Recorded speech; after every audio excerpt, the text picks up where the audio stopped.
Good day, everyone, and thank you for joining us here today at Oshode Health and Fitness. Health, wellness, and fitness tips and resources. Today, we will be discussing split squats, and more importantly, how to perform a proper form split squat that's going to help prevent injury and also help develop musculature. All right. Now, when we talk about split squats, we do know that it works the leg muscles, but I want to get more detailed and let you understand that it can help tremendously in development of the quads, the hamstrings, and the glute muscles. Yes, the glutes are heavily involved and associated with a perfect, proper form split squat. Before getting into how to properly perform it, I want to play emphasis on properly perform, which includes development of muscles, but also injury prevention. A lot of times you see it on videos, you see it at the gym, you'll see it in boot camp classes, you'll see it everywhere. A lot of times the split squat is performed so incorrectly that it can help promote injuries, promote issues, and promote long-term damage to the tendons, to the muscles, and to the structures of the body associated with performing a split squat. So it's very important that you pay attention with the movement patterns, pay attention with the muscles work, and pay attention with the positioning of the body and how to perform a proper functioning split squat. Let's get right into it. Left leg forward demonstration.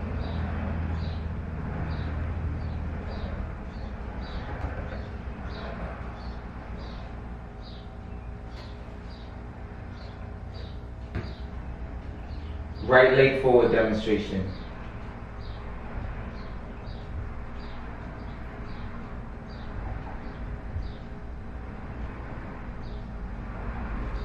When performing the split squats, foot placement is absolutely important, but there's no one size fits all foot placement. So what I can generally tell people is you want to try, let's say we start at the bottom, right?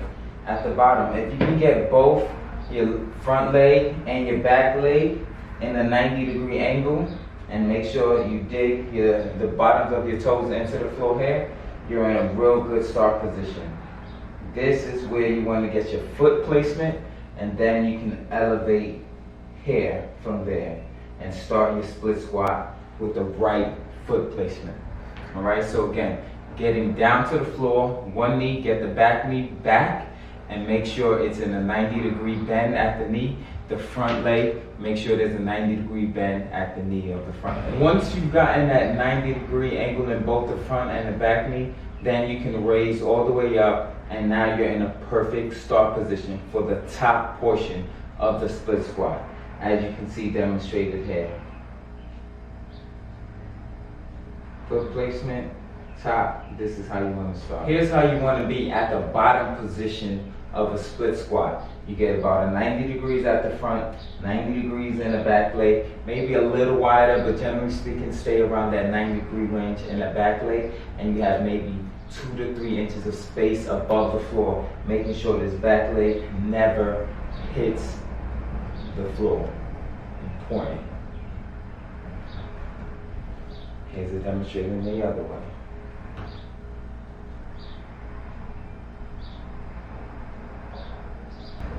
Important to note is at the bottom position of a split squat, there is a tendency for the knee to shift out a little bit, whether it's inside or externally. You want to make sure that knee stays straight.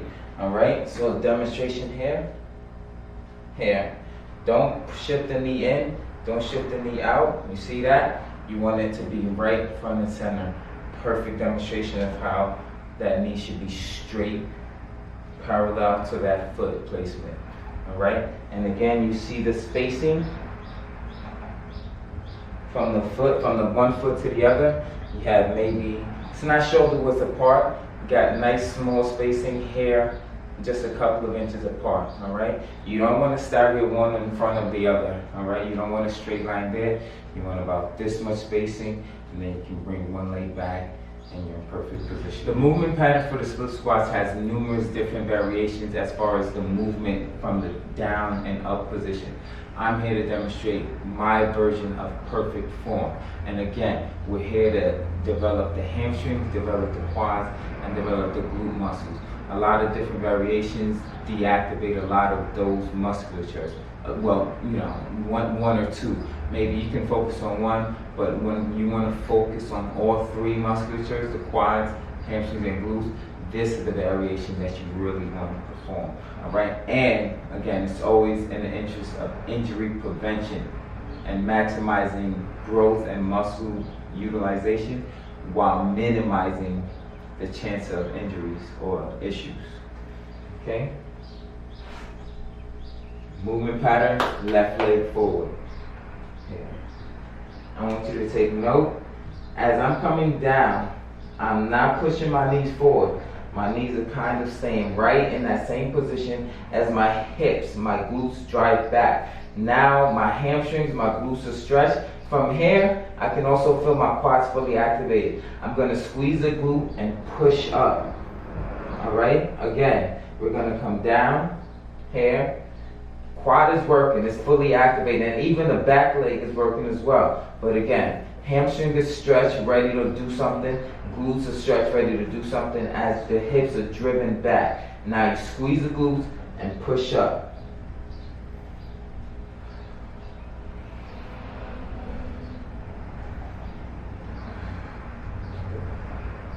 Now I'm going to demonstrate with the right leg. Forward.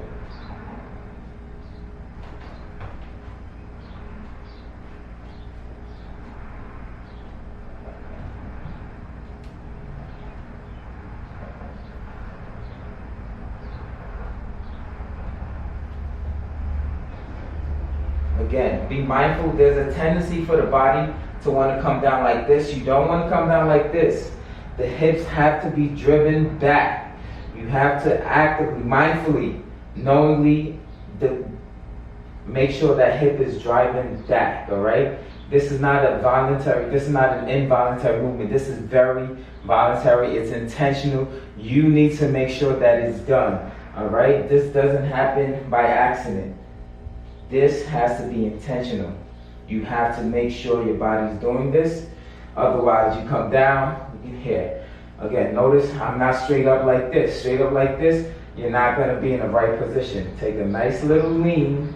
This is also going to help you get more glute activation in that front leg.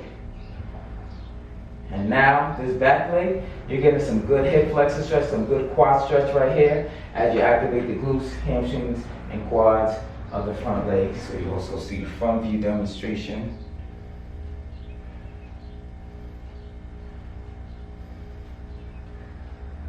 Breathing technique during the split squat is very important as well for protecting your spine, for protecting your core, developing a stronger core, and for also making sure you're performing the exercise as well so that you can increase your strength and the utilization of muscles that you're utilizing. So when it comes to breathing technique, you want to exhale on the exertion of force. When you're coming down, there's not a lot of force being applied from you, but on the way up, that's when the exertion of force is. So on the way down, you want to inhale. On the way up, you want to exhale while keeping your core contracted throughout the whole movement. Right? You got to make sure your core is contracted, especially as you start to apply weight. And we'll get into that application a little later on in the video. But again, breathing technique as it goes. I'm going to exaggerate it so that you understand.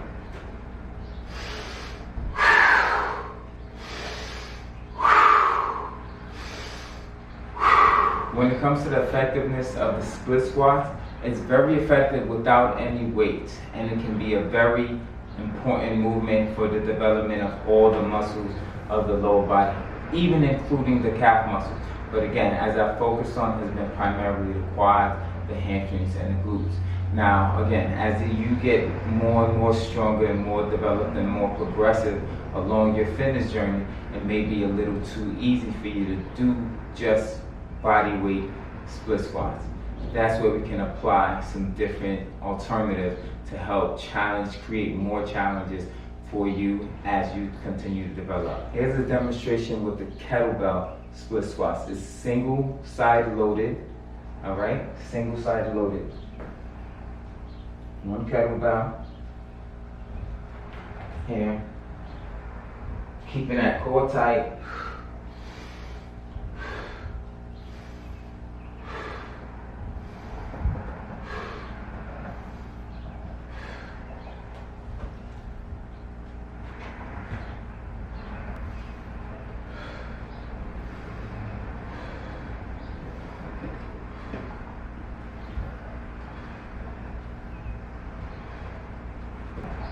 Here's a double side loaded variation.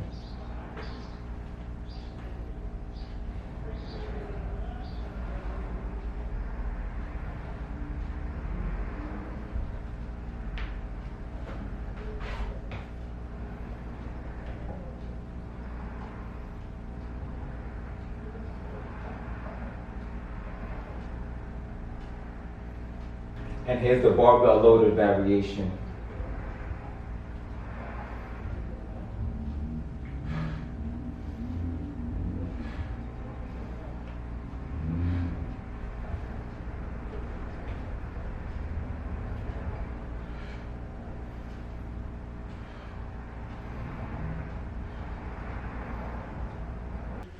In closing, just to go over everything we covered, all right, we talked about some of the effectiveness of split squats.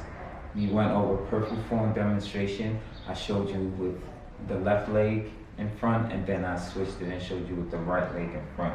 We went over foot placement at the top.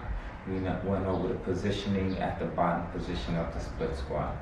We went over the movement pattern and the effectiveness of proper movement patterns, and making sure that it's done correctly and protecting your knees, protecting your ankles, and protecting your hips, all right? Making sure you're in the right posture position as far as your upper body. Breathing technique and application, we went over single side loaded, double side loaded, and then we went over barbell loaded, all right?